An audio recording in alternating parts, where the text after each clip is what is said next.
Oui, donc la dernière fois, nous avions, Baruch Hashem, évoqué la valeur fondamentale de la Tmimout et de tout ce qu'elle implique, surtout sans être naïf. On avait vaguement dit une approximation, j'ai envie de dire, de définition en évoquant la Tmimout comme étant rattachée à l'intégrité. Et nous allons poursuivre encore une fois. Tout cela, évidemment, à la mémoire du Rabbin de Sternberg, puisque c'est grâce à lui que nous pouvons essayer de nous abreuver de cette Torah. Bon, Hachem, alors, j'en suis donc dans, et vous l'avez dans le format PDF, la Tmimout, donc du Mechaner. Parce que ce qui, évidemment, est fondamental aussi, et j'ai eu l'occasion à maintes reprises de l'évoquer, c'est le fait qu'il n'y a pas j'ai envie de dire, il n'y a pas de donner l'exemple.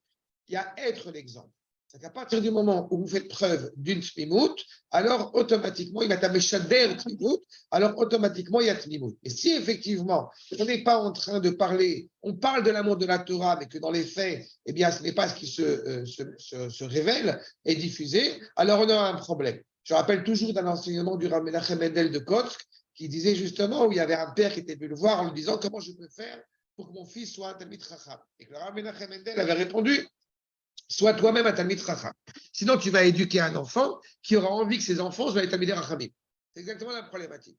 On est en train d'essayer de comprendre, et ce, depuis là, le plus jeune âge, j'ai envie de dire, eh bien, la valeur essentielle de la Tmimout. Okay? Abota, il ne voulait pas mettre l'écran, je comprends, à part Samuel et Ethan Bakli. Donc, Achab, nous dit le Rav Mordechai. Donc, Vichiot et Ayosher Vetov Hashem. Ça veut dire que quand on regarde, quand on observe le monde, quand on observe la réalité, eh bien, on est d'abord animé par cette droiture, par cette volonté, encore une fois, de trouver grâce aux yeux d'Akadosh Baruch Hu. C'est ça notre projet. Nous ne sommes pas en train de dire, c'est bon, je suis religieux, il n'y a pas de problème. Je suis en train d'essayer de vivre. On vient de sortir de Shabbat. On sait apprécier les délices de ce Shabbat, de ce que cela implique, donc, encore une fois, dans cette vie familiale. On dit le Rav, Kamo. Ça veut dire que la tmimout, justement, elle n'est pas forcément innée. Ce qu'on appelle la tmimout chez un enfant, eh bien, ce n'est pas encore quelque chose qui est acquis, alors qu'on nous demande expressément Tamim Tiei Machem Elohecha. Ça veut dire que si justement on parle de pitoar atmimout, cela implique que, eh bien, il y ait un devoir d'ouvrir cette tmimout, de renforcer cette tmimout. Il est évident que, d'un côté, il y a une réalité, j'ai envie de dire, objective, c'est-à-dire, il y a objective et subjective. La réalité objective, c'est de voir eh bien, les dimensions positives, bénéfiques dans le monde dans lequel nous vivons. La dimension subjective, c'est aussi de ne pas se mettre de ne pas se faire violence, de ne pas se mettre, encore une fois, en position eh bien, de blesser, de violenter cette mimoute. C'est pour ça qu'on parle de pitoir. On n'est pas naïf, comme on a dit. Mais on ne va pas forcément chercher la dimension problématique et mauvaise qui peut se cacher dans la réalité, quelle qu'elle soit et qu'elle nous anime. Lachem. Mais il sort la colle. Alav liot tamim be'atzmo. On parle du mechaner. Et là, en l'occurrence, on parle des parents. Il doit avoir un regard, encore une fois, positif. Pour donner un petit peu un accent à ce que je suis en train de dire, j'ai eu l'opportunité ce Shabbat de faire une sikha, une peoula, pardon, c'est comme ça que ma fille avait dit, il faut dire, une peoula à des jeunes, des adolescents, des garçons et des filles, et on m'a demandé de venir faire un cours. Et j'ai fait le cours. Et après le cours, Baruch Hashem, il y avait plein d'adolescents qui ont été satisfaits, ça les a renforcés, etc. Bon, ceux que vous me connaissez, donc je ne suis pas, je parle toujours avec beaucoup de cœur et je leur rentre dedans. Mais le fait est, c'est qu'il y avait notamment un adolescent, il a dit une phrase qui a beaucoup fait rire. Il est adolescent avec une coupe de cheveux, comment dirais-je, rasée sur les côtés. Il a une kippa, mais voilà, rasée sur les côtés. Et ça m'a beaucoup attendri et beaucoup amusé parce qu'il m'a dit j'aimerais bien, si j'ouvre une secte, alors il aimerait bien faire partie de cette secte. Alors je lui ai dit, c'est une secte, c'est Shulchan Aruch, ma secte.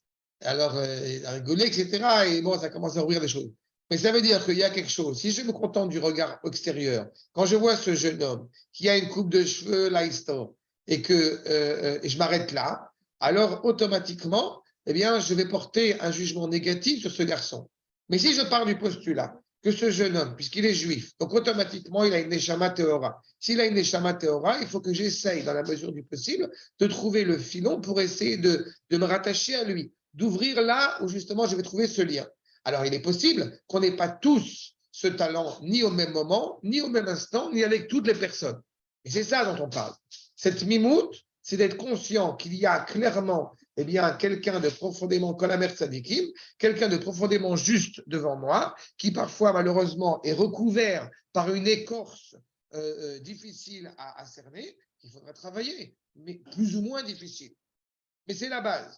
Si on part du postulat en disant ce sont tous des voleurs, ce sont tous des brigands, le monde est pourri, le monde est mal, il est évident qu'on ne peut pas, en parallèle avec cela, enseigner à nos enfants la émouna et la confiance dans l'avenir, parce que sinon, encore une fois, il y a une sorte de témoignage mensonger par rapport à ça. Donc, Ken, Bechavod. On vit quand même dans une réalité où il y a beaucoup de problèmes dans la société. Et comme par exemple, que ce soit le féminisme, l'homosexualité ou tout ça, il faut faire face à ces problèmes-là dans tous les cas. Et comment on peut préserver une tmimout si justement on vit dans une société comme ça où le wokisme il est très important, justement? C'est une très bonne question, c'est une très bonne remarque. D'abord, je vais te répondre. On ne s'entoure pas forcément à tous les coins de rue justement de cette réalité-là. Qu'elle existe comme un fait social, c'est vrai. Qu'on doive l'affronter, qu'on doive même être prudent. Mon fils, comme tu sais, qui est en internat, en mettant des mots justes et des mots pudiques, on n'a pas hésité une seule seconde à le préserver et le prévenir et le mettre en garde de possibilités qui peuvent exister. Bon, au Hachem, ce n'est pas le cas, et tant mieux, mais on n'a pas caché les choses. Je dis simplement qu'il y a des moyens, il y a des mots qu'on va utiliser. Les termes que tu as utilisés, par exemple, on prend une seconde. La notion de féminisme. La notion de féminisme, elle ne commence pas, c'est un sujet à part entière, mais la notion de féminisme, à mes yeux, elle ne commence pas au féminisme. Elle commence à la valeur, et encore une fois, on parle de vis-à-vis de soi et vis-à-vis de son foyer, elle commence du rapport que tu entretiens avec ta femme, en tant que femme et en tant que mère de tes enfants. C'est là que ça commence. Quand, encore une fois, il y a un an ou deux de cela déjà, c'était un peu plus même, et il y a eu un drame à Neve Sha'anan, un jeune homme totalement débile et crétin qui est rentré dans une maison et qui s'est mal comporté avec une enfant. C'est ça. Et il a été jugé, bon, c'était un drame. Le fait c'est que, étant donné qu'elle a des copines, elle a Ulpena, etc., dont les filles qui ont été traumatisées, ont été perturbées par cet événement, il y a mes filles aussi qui sont là, Ulpena, et qui entendent parler de ça. Mes filles qui prennent le train tous les matins pour aller au lycée et tout ça. Le fait c'est que quand on est à la maison, eh bien, il y a une sikha autour de ça. Il y a une sikha pour montrer notre détresse, notre désarroi, aussi notre renforcement. D'expliquer à tes filles, par exemple, que tous les garçons ne se comportent pas comme ça, et que c'est abject, et c'est absurde, et qu'ils vont être jugés. Et Nachon, il faut être prudent, et Nachon, il faut faire attention. Nachon. Le fait d'être tamim ne veut pas dire, comme je l'ai dit, ne veut pas dire être naïf. Mais ça veut dire qu'on ne vit pas dans un monde qui est, à défaut de ce que les médias veulent essayer absolument de nous transmettre, les médias, les films, la musique, tout ce que tu veux, on ne véhicule pas un monde qui est automatiquement violent, et ce sont tous des brigands, tous des voleurs, tous des gens qui se comportent mal avec les filles. Il y a une quantité innombrable de garçons qui aiment les garçons dans la société israélienne. Tu comprends que c'est absolument faux. Donc, alors là, à partir de quel moment, excusez-moi, à partir de quel moment on doit justement avoir, comme vous avez dit, cette discussion-là pour préserver aussi cette mimoute en fin de compte? Quand est-ce qu'on décide de parler de ça? Ce n'est pas un problème de parler de ça si cela existe, mais il faut en parler. Pour ma part, je l'ai souvent dit, il faut en parler mitor kodesh. Ça veut dire qu'en l'occurrence, quand tu me parles par exemple de cette problématique transgenre, utilisons les termes un peu crus sur ce point, tu rentres dans ce sujet-là par le biais de Poutifar, Poutifera.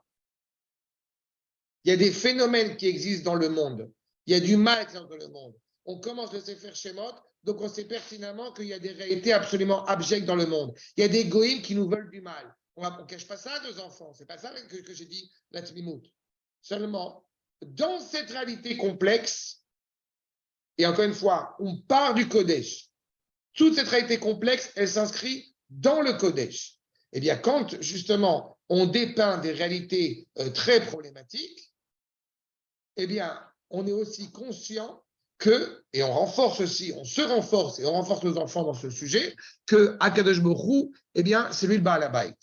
C'est-à-dire que même si effectivement il y a des obstacles et des difficultés qu'on peut entendre autour de nous, et je te répète, il faut savoir trouver les bons mots, et ce n'est pas à n'importe quel âge. Je pense qu'encore une fois, on peut tout dire à n'importe quel âge, simplement il y a une évolution, encore une fois, dans les mots utilisés. Parce que tu comprends pertinemment, j'ai souvent eu l'occasion de l'évoquer, tu comprends pertinemment qu'un enfant, quand il est au GAN, il ne peut pas comprendre psychologiquement parlant ce qui se passe physiologiquement parlant chez un homme en âge d'avoir des enfants. Donc, tu vas te contenter de dire de l'endroit de la pudeur, et papa et maman, et dans la chambre, et voilà, c'est tout. Il n'y a pas besoin de dire plus que ça. Plus l'enfant va grandir, plus il va comprendre des choses qui se passent. Et comme je l'ai indiqué souvent sur cette problématique-là, quand mon fils, en l'occurrence, a étudié la Mishnah de Brachot, il avait 7 ans, il arrive bien au problème de Keri Laïla quand on fait la lecture du schéma. Donc on ne va pas lui cacher, on ne dit pas passe, on n'est pas des chrétiens. Tu lui dis les choses. Tu dis de Makom Tsina doit sortir une semence bénéfique pour mettre au monde un enfant. C'est pour ça que cette semence, elle existe. Mais c'est quand on arrive à l'âge où on peut mettre des enfants au monde, etc., etc. Il y a des mots qui sont utilisés. Je suis contre le fait de cacher des choses à ses enfants.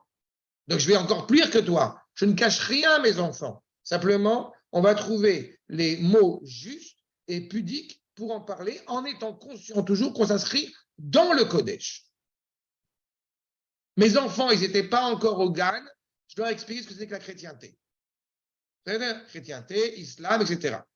La première réaction qu'ont eu mes enfants à ce moment-là, c'était quoi? Il n'a pas de papa, mais ils sont bêtes. Voilà. Sujet, vers, complément, plié, emballé, terminé. Quand ils seront beaucoup plus grands, je leur expliquerai la complexité de la chrétienté. Bon, on arrivera toujours à la conclusion qu'ils sont chrétiens, mais il n'empêche que ça sera, encore une fois, argumenté, démontré. Mais il y a une valeur, encore une fois, à la Tmimout. On n'est pas en train d'argumenter est-ce que la Torah est vraie. On n'est pas en train d'argumenter est-ce qu'il est possible que quelqu'un ait ce qu'on appelle une inclinaison erronée, quelle qu'elle soit. C'est tout à fait vrai, éventuellement. Mais la vérité, c'est le Kodesh. La vérité, c'est la Torah. La vérité, c'est Dvar Hashem. C'est ça la notion de Tmimout. Mais il va en parler dans quelques minutes, tu vas voir. Regardons la suite. Donc, Betocho, chez Kol Adam, Misraël, Kayam Amabat Hayashar Vatamim à la Metsiout. Là aussi, on n'a pas dit Mikol Adam Bichlal, on a dit Mikol Adam Israël. Et on se positionne, n'oubliez pas, en étant ici, chez nous, en Israël. Il est évident qu'en Chutz Laaretz, l'écorce est encore plus difficile, est encore plus délicate. Toutes les choses qui viennent nous influencer de l'extérieur vers Israël, évidemment, malheureusement, n'ont pas toujours des implications positives. Mais il est certain que, encore une fois, en regardant un juif, tu vas à l'armée, tu n'es pas en train de te dire, quand tu vas à l'armée en Milouim, autant pour prendre un exemple concret, tu ne vas pas, quand tu vas en Milouim, en train de regarder ton copain avec qui tu fais la shmira et te demander est-ce qu'il est de gauche, est-ce qu'il est de droite, est-ce qu'il médite tous les matins ou non. C'est Achi. Achi, c'est Achi. Donc, il y a une tmimout, bria, saine, vers la mechanech, לגלות את המבט הפנימי הזה ולחיות על פיו. Il ne suffit pas de le penser, il ne suffit pas même de philosopher là-dessus. Maximum, tu vas aider quelqu'un que apparemment il ne va pas être suffisamment reconnaissant de ce que tu as envie de l'aider. Mais Soyan. Un, tu auras fait, Klapé Mishamaim, tu auras fait une mitzvah. Deux, il va être surpris et il va peut-être apprendre de ça.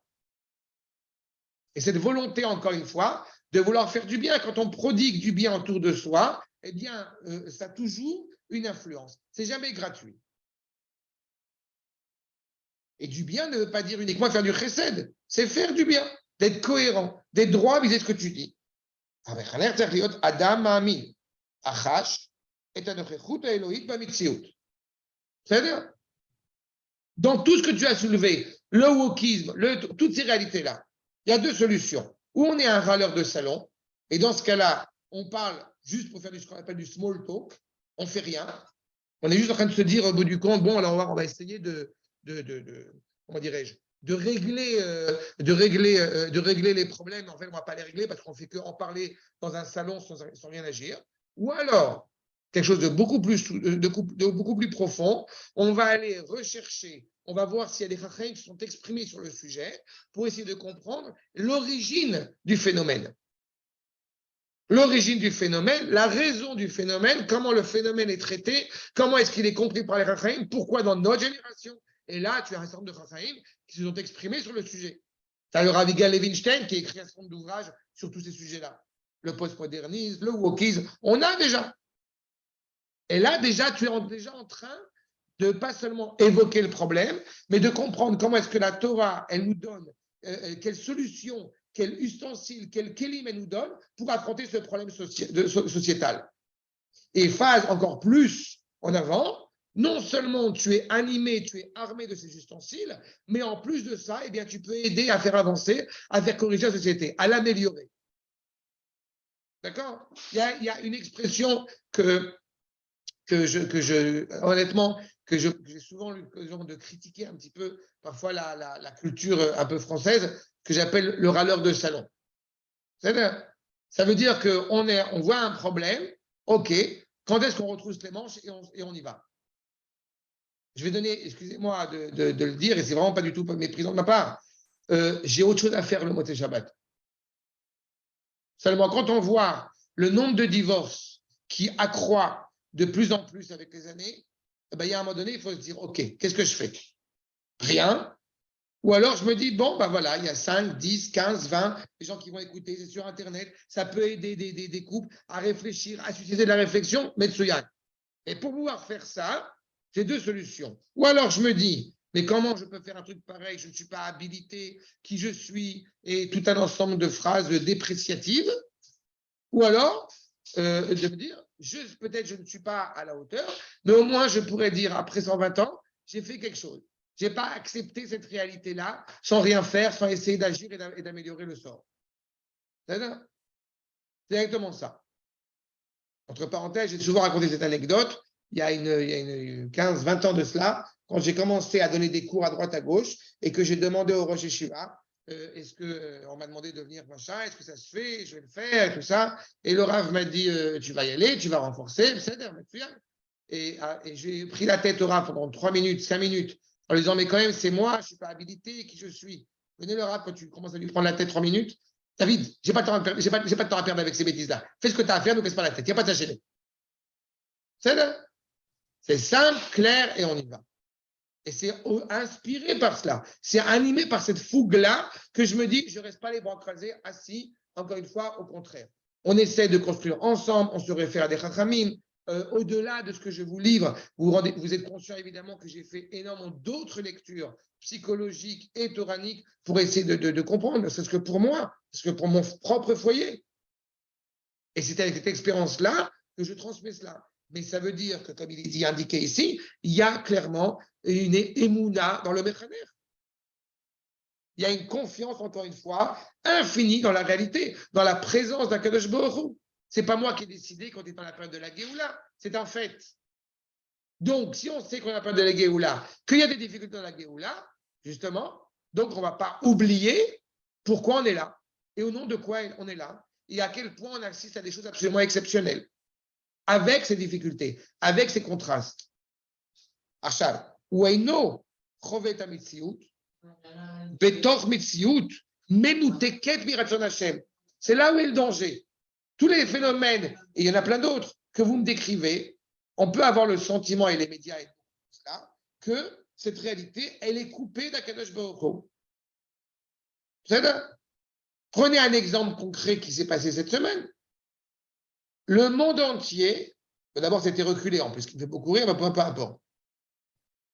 Des Ukrainiens sont massacrés, des Iraniens, des Syriens sont massacrés. Il y a des réalités absolument abjectes dans le monde entier. On vient de finir la Coupe du Monde avec le Qatar, un pays, encore une fois, hautement moral.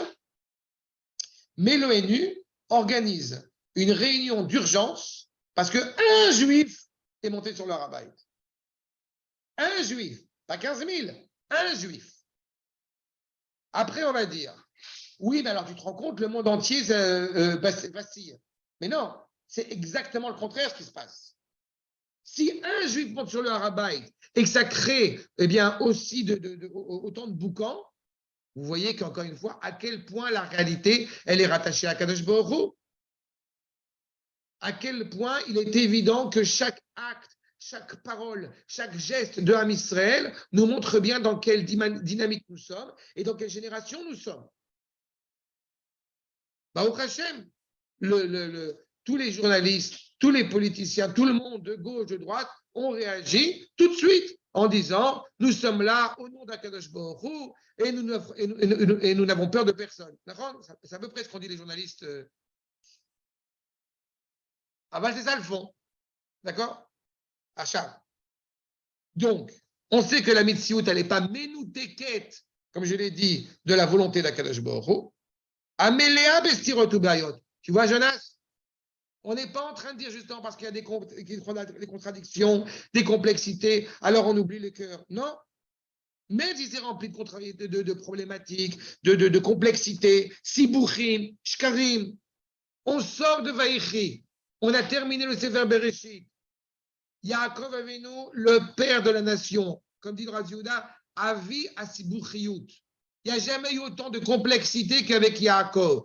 Dès qu'on commence à rentrer dans une dimension sibourite du peuple, automatiquement, on a des tzadikim, des bénonim et des rechaïm. On le sait. Et de penser une seule seconde que du coup, la présence d'Akadosh Baruch Hu est disparate, cela ne serait pas envisageable. Au contraire. Et là, Betor Mitziut, Shebeisoda, Novat, Kula, Mitov Hashem, Omina Emet Aelahit. J'ai toujours l'habitude de rappeler ce que fait le Hadmon de Piaset Tzna. Et c'est impressionnant, c'est troublant. Il faut avoir une force comme lui pour le dire ça. Et quand il voit le soleil se lever le matin, il dit « Oh là là, on voit combien la miséricorde d'Akadosh Baruch Hu est aussi grande, alors qu'on est en train de tuer son enfant, et malgré tout de faire souffrir son fils. » Je rappelle le demande du Piaset Tzna, Rav du Ghetto de Varsovie, en train de faire souffrir son fils, et pourtant le soleil se lève tous les matins. Il faut avoir un regard mahamil exceptionnel pour être capable de formuler une phrase pareille. Et vous croyez-moi, les difficultés n'étaient pas moins grandes qu'aujourd'hui. עכשיו, משום כך, הוא אינו מרגיש בעוצמה את המציאותם של החשבונות הרבים, אלא הוא חש את מרכזיות היושר, הטוב והאמת שבחיים. On n'est pas en train d'être droit vis-à-vis des autres. On ne cherche pas à être sadique bedoroteno. On cherche à être sadique tout court, à faire ce qui est juste, à faire le bien, à faire la droiture. Si on était en train de penser à des intérêts personnels, mais on irait tous s'installer uniquement dans un quartier ou vivre un travail, ou vivre une réalité qui serait, encore une fois, totalement sereine, on n'aura rien à faire. Mais ce n'est pas pour ça qu'on existe dans ce monde. Donc, au contraire, on est animé par cette force. Mais cette force et cette volonté d'être droit. Évidemment, on a besoin d'être renforcé, et c'est tout à fait juste. Mais on est animé par cette volonté d'être droit. Pourquoi? Parce que nous avons confiance dans le cheminement, dans la parole, dans la Torah, dans la parole d'Akadosh Baruch Hu que nous recevons de nos maîtres. Va'emuna b'Hashem, chaya bo umadve et kol gishato lachaim. C'est ça qui m'indique. C'est ça qui fait que quand vous vous levez le matin, et bien justement, vous savez pourquoi vous vous levez. Quand il y a des détails, ce ne sont pas des détails, mais quand il y a des réalités techniques au niveau de la halakha, qu'il faut corriger, qu'il faut réparer, qu'il faut s'améliorer, c'est l'occasion. Hier, je ne savais pas qu'on ne pouvait pas mettre le café dans l'eau ou dans l'eau dans le café le Shabbat. Maintenant, tu sais, maintenant tu corriges. Dans toutes les réalités, c'est comme ça. Je n'avais pas de réponse pour tel problème. Aujourd'hui, j'ai une réponse. Mais quand je m'exprime avec mes enfants, je ne perds pas de vue quelle est la finalité, quel est l'objectif. Quand le Ham Israël se retrouve en Égypte, il va tomber très bas, justement, et la force, justement, des Lévites, notamment, ça va essayer de rassurer et de renforcer le peuple. Quand j'évoquais au début de mon introduction, au début de mon intervention sur la personne de Myriam, il ne faut pas oublier que Myriam, son nom, c'est rattaché à l'amertume de l'esclavage, puisqu'elle naît au moment le plus délicat, le plus difficile de l'esclavage en Égypte. Mais c'est cette même Myriam qui va, grâce à elle, naître Moshe Rabbeinu. C'est cette même Myriam qui va se préoccuper de faire des activités manuelles, de faire des Chougebait, de Machonora, de Machon Meir chez les femmes dans le ghetto de Goshen, pour préparer des tambourins parce qu'on va sortir d'Égypte. Mais il faut avoir une émouna mais exceptionnelle pour faire cela. Nous avons le privilège d'appartenir à cette génération de la Géoula. Ce que nos aïeux ont respiré pendant 2000 ans, on est en train de le vivre. Donc, l'objectif, on ne le perd pas. Maintenant, on ne reste pas, encore une fois, dans une réalité, j'ai envie de dire, philosophique, utopique, sans y donner, encore une fois, une réalité concrète. C'est qu'on voit ce à quoi nous aspirons, on voit dans quelle génération nous sommes, parce que, comme je l'ai dit, c'est un fait. Maintenant, on voit des problèmes. Donc, eh bien, nous allons essayer de nous documenter, de prendre conseil, d'approfondir pour savoir comment gérer cette problématique en notre génération. Mais pas une seule fois, on va se dire, le monde est foutu. C'est là. Et dans n'importe quel domaine, d'ailleurs, regarde. Il y a une courte période dans ma vie où je n'avais, hélas, pas de travail mamache, et que je me demandais comment j'allais faire, et quelqu'un de ma famille me demandait, mais tu n'as pas envie de laisser tomber de temps en temps? Il y a plein de domaines où on peut avoir envie de se dire, on laisse tomber. Et j'avais répondu, je n'ai pas le privilège de pouvoir me désespérer. Qui mieux que vous le savez très bien? Vous avez une famille, vous avez des enfants, vous ne pouvez pas vous permettre de vous dire, j'en ai marre, je laisse tomber. Non, parce que demain, ton fils, il a besoin de manger. Parce que demain, tu dois te préoccuper de payer le loyer. Donc, même au niveau psychologique, évidemment, il y a des répercussions à ce que je suis en train de vous dire. On doit avoir confiance dans cet avenir pour réellement avancer. Et il se trouve que cette confiance hébraïque, ce n'est pas d'utopie. Ça relève justement de cette intégrité à l'égard du Créateur. D'accord? En bataille, c'est clair? Achab. Ok, poursuivons. Je ne sais pas si vous me suivez ou pas, mais tout le monde est avec moi, d'accord? Je vois Ken. Oui, ouais. Alors, je poursuis. Maintenant, Shemimut Aemuna Batora. Comme je viens de l'indiquer à l'instant, justement, puisqu'il ne s'agit pas d'une utopie, donc on prend la source de cette Tmimut dans une parole véridique, dans une parole authentique. Il ne faut pas oublier que ceux qui étaient détenteurs de cette transmission orale depuis Abraham jusqu'à Moshe, au moins jusqu'à Moshe, c'était les Lévim. Pour rester dans cet environnement du Sefer Shemot, puisque vous vous rappelez que les Kohanim, ne travaillaient pas dans les champs. Ils étaient esclaves à d'autres choses, mais ne travaillaient pas là-bas. Et ce qui a permis à Myriam de s'approcher, n'est-ce pas, du Nil. Mais sur le fond, ça veut dire qu'il y avait une sorte de, justement, de parole authentique qui continuait à être transmise. Mitochat mimuta emuna b'Hashem, amechanech roe batorah, et nishmat hametziut ve'ikara. On voit ce qui se cache derrière la réalité. Je vous renvoie évidemment au Maharador du Rav, quand il commence en développant l'idée que le monde est catastrophique et qu'on n'a pas forcément la guérison à ce que nous sommes en train de vivre. Et quelques lignes après, c'est une génération exceptionnelle. Ça montre bien, encore une fois, on voit la réalité, on ne se voile pas la face, mais on sait derrière cela la neshama de la Metsiout, ce qui anime cette réalité. Achen kol davar b'Metsiout nifran ach verak al pia.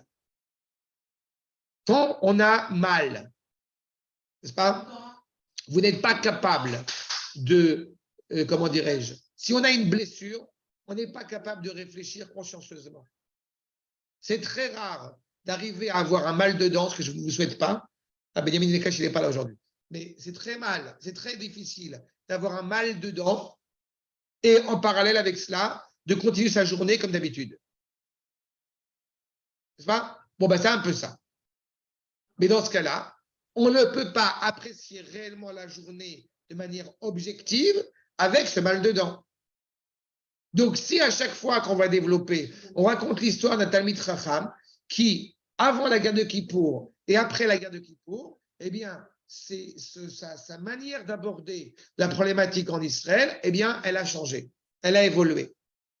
Les discours ont été beaucoup moins virulents, beaucoup moins, justement, eh bien, voilà, difficiles, durs, que comme ils étaient après la guerre de Kippour. Et il s'est avéré qu'il a perdu beaucoup d'élèves à la guerre de Kippour. On n'a pas géré la réalité en fonction d'une vérité objective, mais en fonction d'une souffrance. Et cette souffrance, elle est légitime. Je ne suis pas en train de mépriser cette souffrance. Mais savoir, c'est à quel titre on décèle une parole.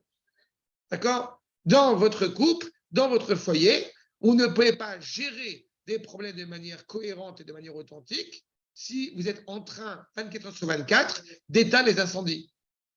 On ne peut pas gérer le monde de cette manière-là. Donc, il faut regarder ce qu'il y a derrière, en profondeur. Et là, je suis que acteur, j'ai le privilège éventuellement d'être acteur dans cette société fondée, ce peuple fondé, forgé par Akadosh Baruch Hu. Le Torah Davar Nisga Beyoter Amitziut. La Torah, Ihi Amitziut. Quand on dit le clan Israël fait Shabbat, mais qu'est-ce que tu racontes? Il y a une grande majorité de gens qui ne font pas Shabbat. Non, le clan Israël fait Shabbat. Am Israël, il est animé par la valeur du Shabbat. Mais certains juifs ne le savent pas encore. C'est pas grave, on va travailler.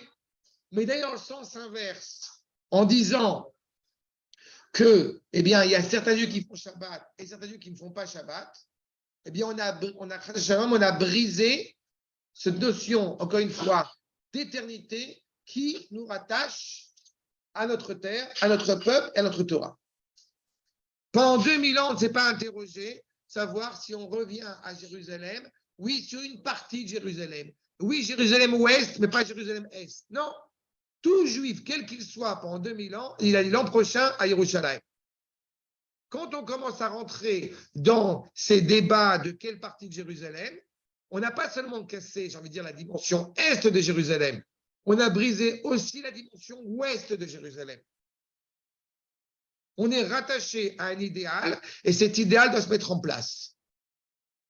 Et donc, automatiquement, c'est au nom de cette confiance dans cet idéal, dans cette Torah, que nous avançons. Nous savons aussi que traduire ça concrètement en acte, c'est par étapes. On est sorti du Ditevet il n'y a pas longtemps. Dès qu'on a traduit la Torah en grec, on n'a pas seulement souillé comment dirais-je, on n'a pas seulement galvaudé la valeur de la Torah en grec, on a souillé la valeur de la Torah en elle-même, puisque la Torah devient un livre parmi d'autres livres de sagesse qui existent. Quand l'appareil judiciaire en Israël, eh bien, il est géré selon certains rites, certains us et coutumes, certaines lois ottomanes, anciennes, puis britanniques, et puis, quand on n'a pas de réponse, ni du côté ottoman, ni du côté britannique, on y adjoint eh bien, certaines valeurs juives, certaines valeurs hébraïques, vous comprenez que, eh bien, on a déjà un problème. Parce que l'option hébraïque devient une option supplémentaire, éventuelle. C'est justement ce qu'on ne veut pas. Ce qu'on veut, c'est bien comprendre que d'abord, la valeur intrinsèque de la réalité à laquelle nous aspirons, que nous construisons, est rattachée à la Torah. C'est elle qui donne le sens à ta vie.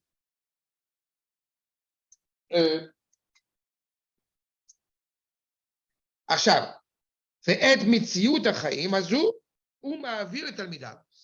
C'est ça qu'on transmet. Non. Ou transmet, excusez-moi, ma femme me prend de l'argent dans mon portefeuille. Voilà. Prends tout mon trésor. Mais je suis où? זה לא רציני, עכשיו אנשים יחשבו ש... ואת מציאות החיים, הזו מעביר תלמידיו. Je pose sur ce point, on transmet ça, pas seulement à Talmidav, à ses enfants. C'est ce que nous sommes qui est transmis à nos enfants. Dans cette mimoute-là.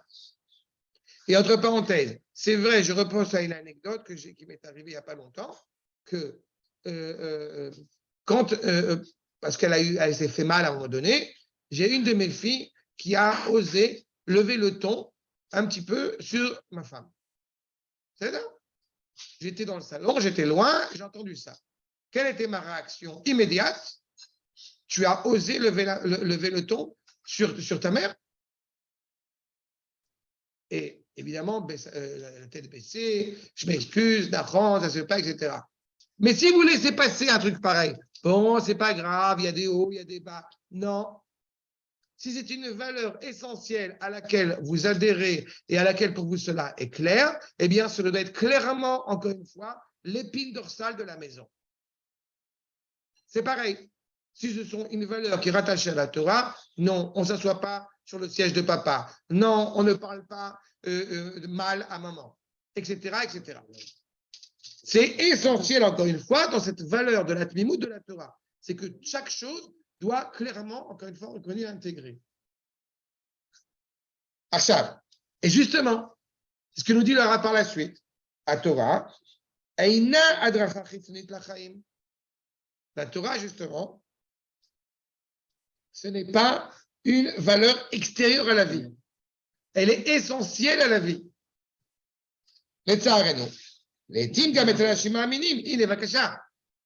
Prenez un exemple.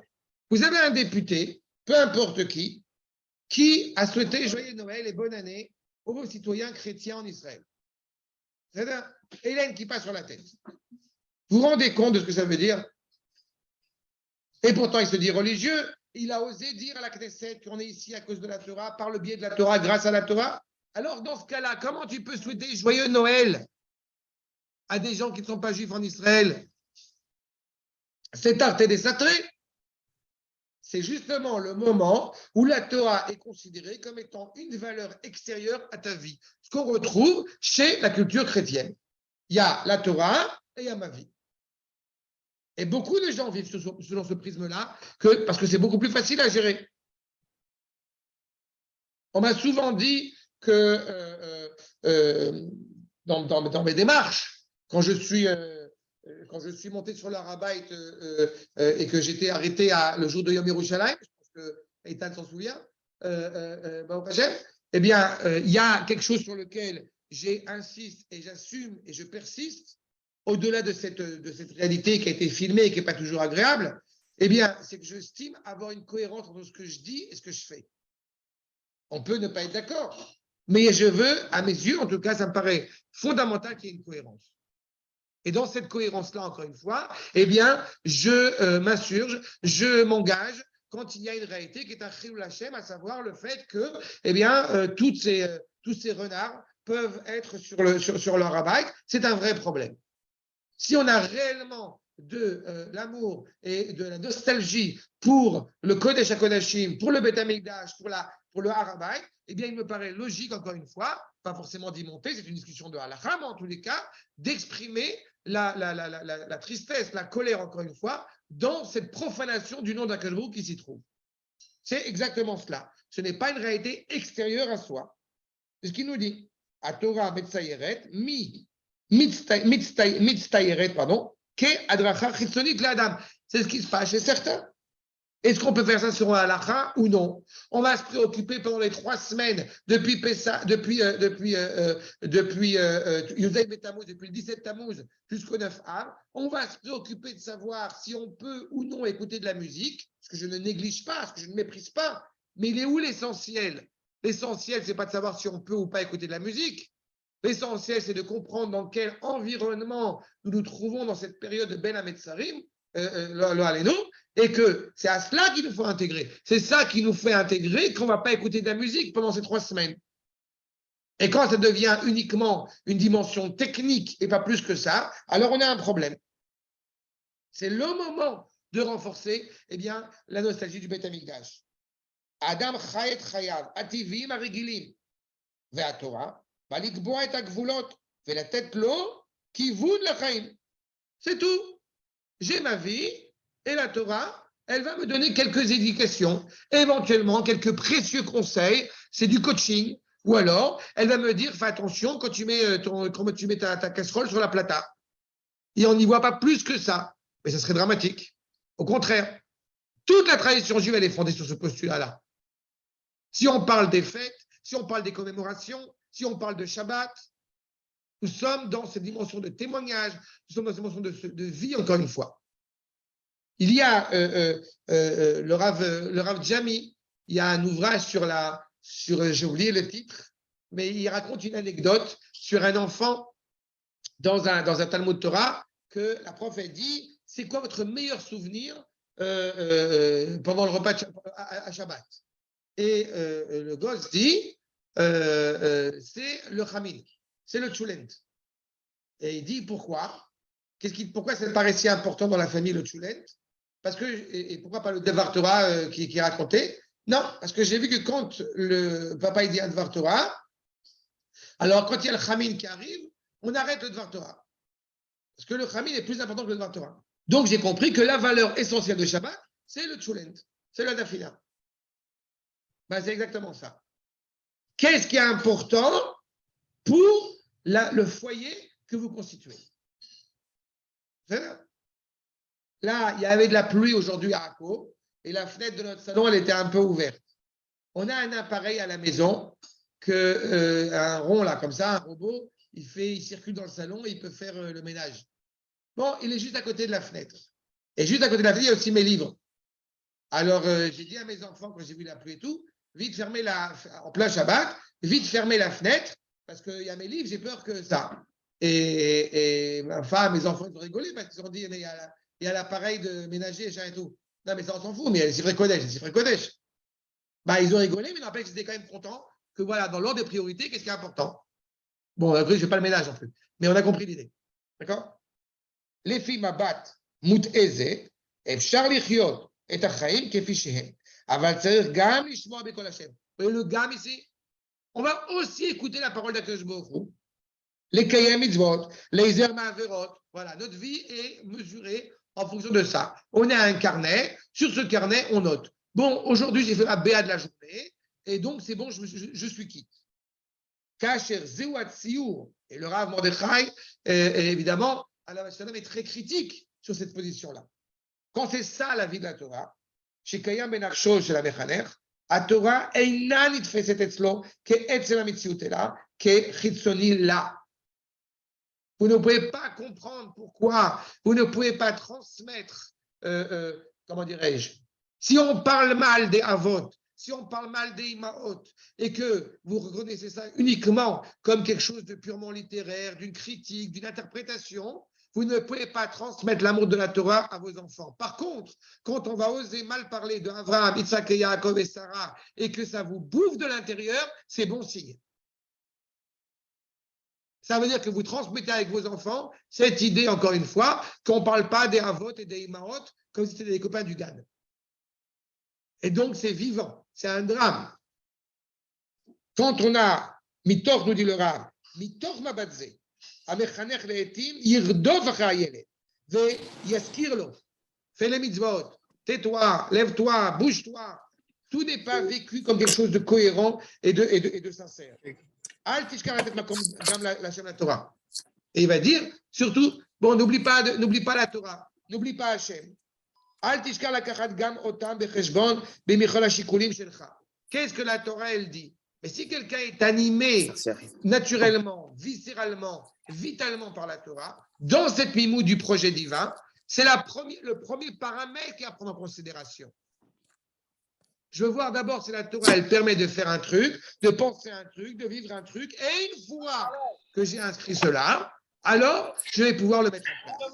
Je termine juste avec cette phrase, Bechavod. Vadaï shechinuch kazeh, les Torah et les mitzvot, einu hamevukash meitanu. Je termine sur ce point, Rabotai, parce qu'il reprendra la prochaine fois, mais sur l'idée qu'effectivement, si la Torah n'est pas essentielle à ma vie, si la Torah n'est pas essentielle à ma vie, encore une fois, elle n'est pas cet élan vital, elle n'est pas cet oxygène qui me fait avancer, alors il est évident que je ne peux pas, ça paraît logique ce que je dis maintenant, si ce n'est pas intégré en moi, je ne peux pas le transmettre à mes enfants. Et je ne vais pas le transmettre à mon couple, je ne vais pas le transmettre à mon foyer. Ce qui veut dire aussi, ça n'implique pas automatiquement que je sois encore parfait et complet selon Shulchan Aruch. Mais comme j'aime à chaque fois le dire, je sais où est le bien. Je sais où est la perfection. C'est vers cela que j'aspire. C'est vers cela que je vise à atteindre. Et j'ai confiance que je vais pouvoir y arriver en travaillant, en m'améliorant, etc., etc. D'accord? Bon, on n'a pas fini, mais on va poursuivre la prochaine fois. Mais est-ce qu'il y a des questions à Botaï?